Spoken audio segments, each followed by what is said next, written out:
வணக்கம். மிதுன ராசி நேயர்கள்,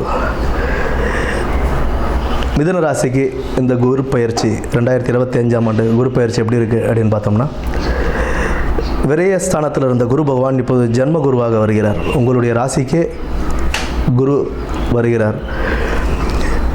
குரு ஜென்ம குருவாக வந்தாலும் குருவின் பார்வை, குரு பார்க்க கோடி புண்ணியம் சொல்லுவாங்க, குரு பார்க்க கோடி நன்மைகள். குரு 5ஆம் இடம், 7ஆம் இடம் மற்றும் 9ஆம் இடத்தை பார்வையிடுவதால் இந்த குரு பயிற்சி அவ்வளோ மோசமாலாம் இருக்காதுங்க. ஜென்ம குருன்றது நிறைய பேர் சொல்லுவாங்க, ஜென்ம குரு லைஃப்பில் ரொம்ப கஷ்டத்தை கொடுக்கும் செய்யும் அப்படின்னு. கிடையவே கிடையாது. அவருடைய பார்வைகள் நல்ல பார்வைகளாக இருக்கிறதுனால தொழிலில் நல்ல முன்னேற்றம் கொடுக்கும். தொழில் நல்ல முன்னேற்றம் கொடுக்கும். உங்களுக்கு தொழிலை கற்றும் கொடுக்கும். நீங்கள் கற்றுக்கிட்ட அந்த தொழிலில் நல்ல முன்னேற்றம் அடையலாம். ஏனோ தானோ நம்ம தொழில் செய்யாமல் தொழிலை நல்லபடியாக கற்றுக்கிட்டு அதில் நல்ல முன்னேற்றம் கொண்டு வரலாம். நல்ல அனுகூலமாகவே இருக்கும். அது குலதெய்வ வழிபாடு. குலதெய்வ வழிபாடு உங்களுக்கு இன்னும் நல்ல ஒரு சிறப்பை கொடுக்கும். திருமணம் கைகூடும். 7ஆம் இடத்தை குரு பகவான் பார்க்கறதுனால திருமணம் கைகூடுறதுக்கான வாய்ப்புகள் அதிகம் உண்டு. திருமணம் தடை தாமதங்கள், இத்தனை நாளாக தடை தாமதங்கள் இருந்த எல்லாருக்குமே இப்போ திருமணங்கள் கைகூடுறதுக்கான வாய்ப்பு நல்லபடியாகவே அமையும். நல்ல பூர்வ புண்ணியஸ்தானம், பூர்வ புண்ணியஸ்தானத்தையும் குரு பகவான் பார்க்கறதுனால உங்களுக்கு பல நன்மைகளையும் கொடுப்பார். காதல் கைகூடும்.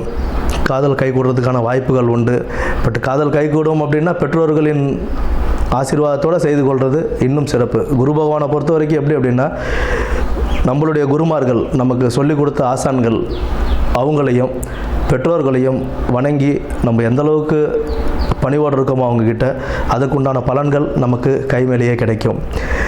குரு பகவான் 9ஆம் இடத்தை பார்ப்பது ஒரு நல்ல அமோகம். தொழிலில் ஒரு நல்ல முன்னேற்றம் கிடைக்கும்.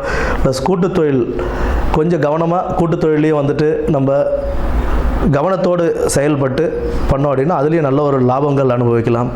ஜென்மகுரு மெயினாக தொழிலில் ரொம்ப கவனமாக இருக்கணும். தொழிலில் பதவி உயர்வு, பணி உயர்வு இதெல்லாம் கிடைச்சாலுமே அதை நம்ம செய்யும்போது ரொம்ப கவனத்தோடு செய்யணும். ஏதாவது சிறிய தவறு ஏற்பட்டாலும் அதுக்குண்டான பலன்கள் அதிகமாக நம்ம பார்க்க வேண்டியதாக இருக்கும்.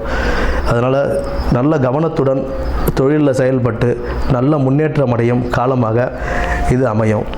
குலதெய்வ வழிபாடு அவசியம் தேவை. எந்த ஒரு வேலை செஞ்சாலும் திட்டமிட்டு தெளிவோடு செய்யுங்க. மனசில் ஃபஸ்ட்டு தெளிவு கொண்டு வந்துடுங்க. மனக்குழப்பம் இருக்க தான் செய்யும். மனக்குழப்பம் இருக்கும்போது அதை தெளிவுபடுத்திக்க வேண்டியது நம்மளுடைய வேலை.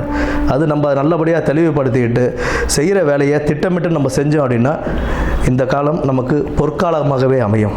நன்றி, வணக்கம்.